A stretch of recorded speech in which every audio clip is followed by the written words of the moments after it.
Pakita ko lang sa inyo, no, itong ating pinto na pinagawa kanina. Ayan po, tapos na. Siya si Bisera, nagmula sa Negros Occidental. Layunin ay tumulong sa mga nahihirapan karamihan. Good morning po sa ating lahat, no? Welcome back ulit sa ating channel. Ayan, update tayo dito sa ating bahay. At ngayon po ay nagpapagawa tayo ng pinto, no? Dito sa ating grahe. So maya papakita po natin yan. At i-vlog ko muna itong 500 hollow blocks na binigay ni Tita Elma Sholsi sa atin. Ayan, ito po ay pangbakod. Ayan. Sabado, Linggo, papabakod na tayo dito. Ayan, paikot, papunta doon. Yan, bali dito yung daanan ng tao siguro. Dito, sa mga 1 meter. Dito yung daanan ng tao. Maposte pa tayo isa dyan. Tapos dito naman grahe. Plano ko dyan sliding na gate. Papunta dito. Tapos paikot po yan, yung bakod papunta doon. Yan, kung kakayanin nga ng budget, may isama na yung kay Dasay, no? Lutin ni Dasay doon. Pag ganun.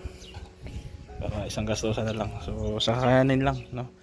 Dahil marami pang kailangan bilhin, no? Tulad ng bakal, semento, buhangin.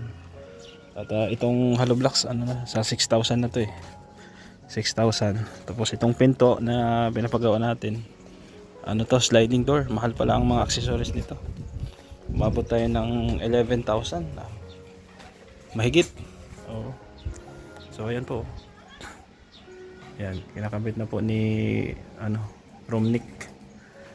Kasama si Wawi Digulong. Wawi Digulong. Binansagan ka tuloy, Wawi Digulong. Ayan. Tapos dito, ano na lang, yung pintuan natin diyan, bintana natin sliding na lang. Kasi kung iuning natin, tatama dito sa pintuan. O pinagitna ko kasi itong sukat nito, no, dito. Ayan. So okay na yan. Tapos yun, yung CR natin doon, susunod yung project yan naman, sliding na pintuan doon sa CR. Ganon din doon, may maliit na bintana. Tsaka ito, about naman doon sa exit door natin, bumili na tayo ng ng tubular po ang gagawin nating frame. Tapos tatakpan po natin ng stainless, no? Andito yung stainless na binili natin. Ayan, 0.5 ito. Mirror type. Yan o. Yan yung ikakabit sa labas. Yung stainless na yan. Tapos sa loob, pwede mong lagyan ng fluted panel, no? Para may design. Ganun lang.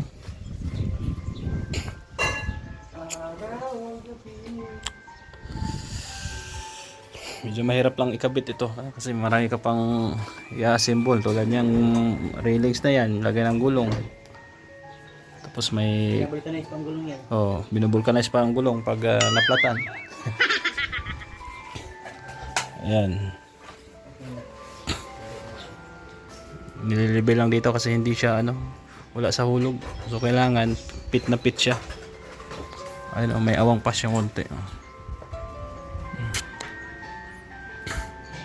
Baga inaayos lang talaga maglagay para maganda tingnan.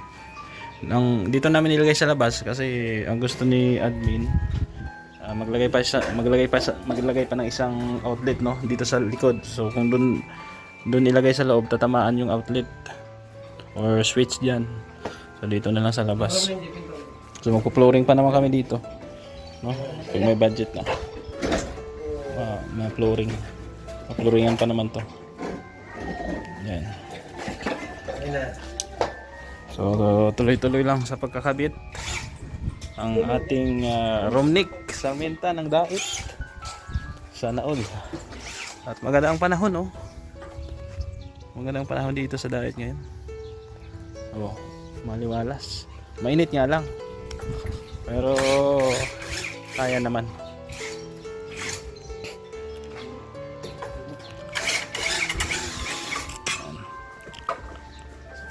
Maganda kasi may exit door tayo dito. Para in case na magkasunog, pwede ka umexit dito. Pwede ka rin umexit dun sa likod, di ba? So marami ka pwedeng i-exitan. Hindi lang dito sa main door. Ang ano naman natin dito, no? Mabakuran lang natin paikot. Tapos malagyan ng gate, no? Bakal, no? Kasi kalahati ng poste na to asintada yan, tapos kalahati naman bakal. So tuloy-tuloy lang dito.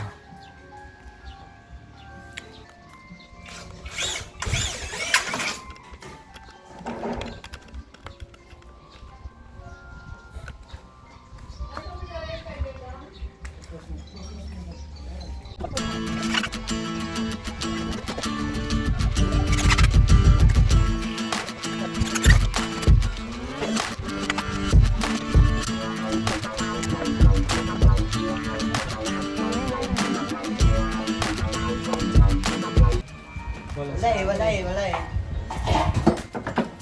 Ang ginawa nila, nag grinder dito kasi wala sa hulog po, no? So kailangan kasi ano siya, wala siyang awang. Ano maganda tingnan. So ayan po. Kabit na yan, oh, ayan na.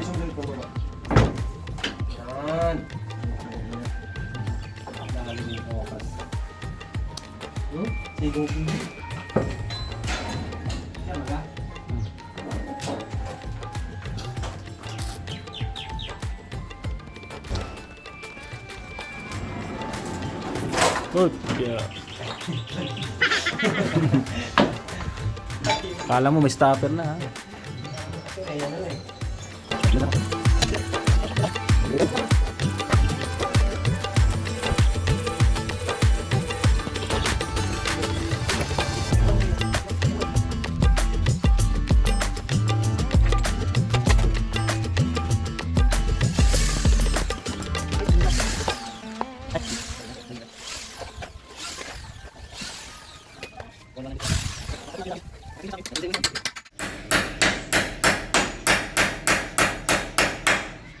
Ayan po, pinipix na.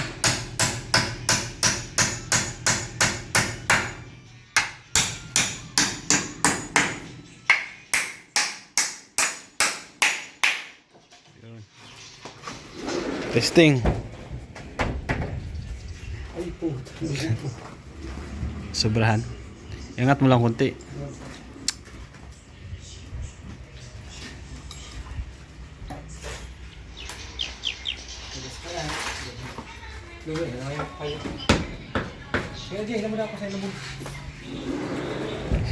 Nasobra na po. Sa gitna, yan. Ayan. Diba? Angat mo lang yung konti.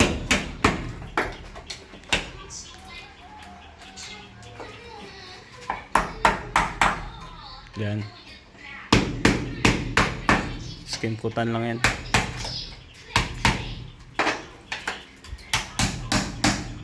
Yeah.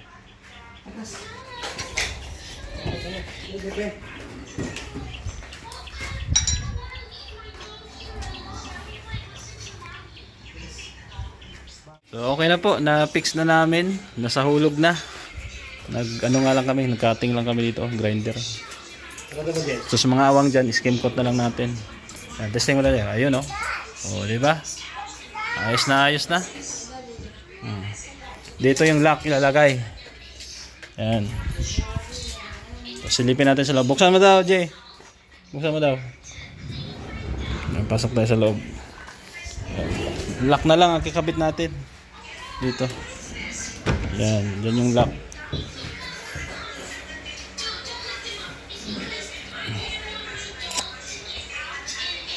Yan, oh. Ganda. Parang pintuan na. Ito na lang problemahin natin, bintana, tapos yung pintuan dito sa CR, sliding din yan dyan. Dyan. Tapos, may ilaw yan, may sensor yan. So wala pang kuryente yan dyan. May saksakan yan dyan. So ito na lang, oh, ang gagawin dito. Para may pintuan na rin dyan. Tubular lang yan, tapos stainless po yung ating pinaka, ano dyan, itatakip, ha? CR may sensor ba? Pag-aaral lang ako na. Meron yan. Yung salamin lang. Ay, salamin. Oo.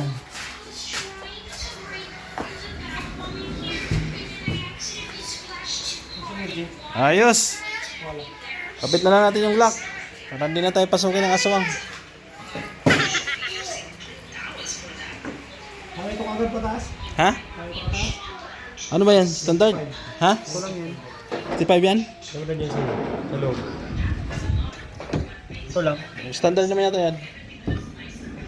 Standard naman yata yan. Okay na yan. Yung flooring naman yan dyan, mas mababa eh. Standard yan? Oo, pwede na yan. Maliliit man lang kami. Hindi naman kami matatangkad eh. Pwede na yan. Sabit mo na. Para hindi na wala ng aswang. May aswang dito na nagmamaoy eh. May aswang na nagmamaoy dito. Baka pasukin tayo. Kaya kailangan may pinto. So, ayos po, kakabit na lang. Yan na lang po. Tapos, susunod natin project yung sa likod naman.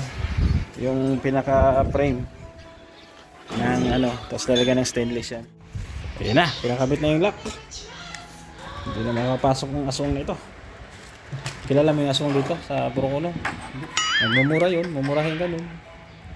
Makoy. Si Boy Maoy. Boy Makoy. Si Boy Maoy, hindi mo kilala yun.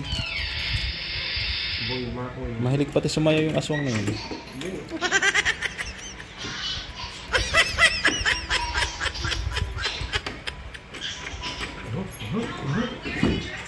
Matagas.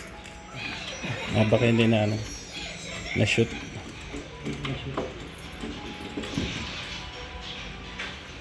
Boy Makoy.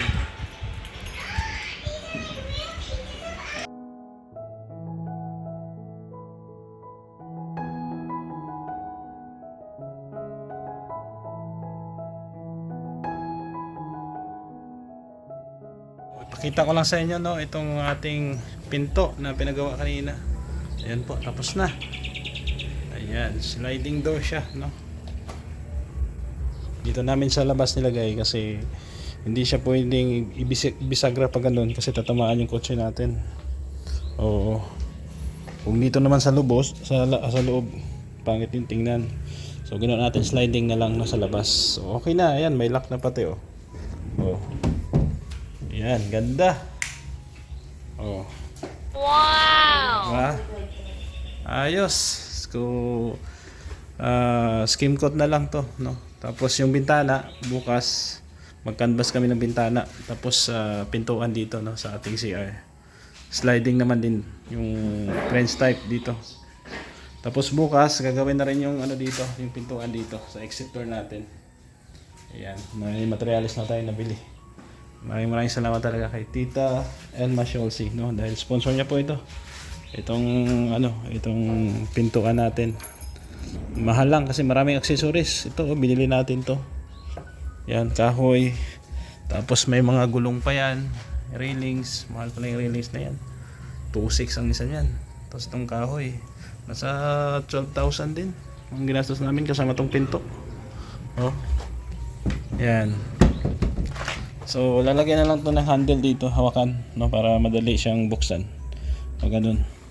Itong pintuan natin, no, ang ganda siya, oh. Oh. Diba, may design. Tapos yan na lang. Siguro, sliding na lang din kasi hindi tayo pwede mag-uning. Baka tatama dito sa pinto. Oh. So, sliding na lang din dyan. Medyo maliit na naman yung bintana na yan. Hindi siya standard. Ito kasi standard to. Ito. So ayos. Thank you po sa inyong pagsama. Ako yung papaalam mo na pansamantala. At sobrang salamat kay Tita Elma Sholsi ulit. Maraming salamat. So ito na yung materials natin, no, sa pintuan naman natin. Doon sa likod. Yan. Sponsored ni Tita Elma to. Sa materials, nasa 3,000 din yung binayaran natin dito. Ayan.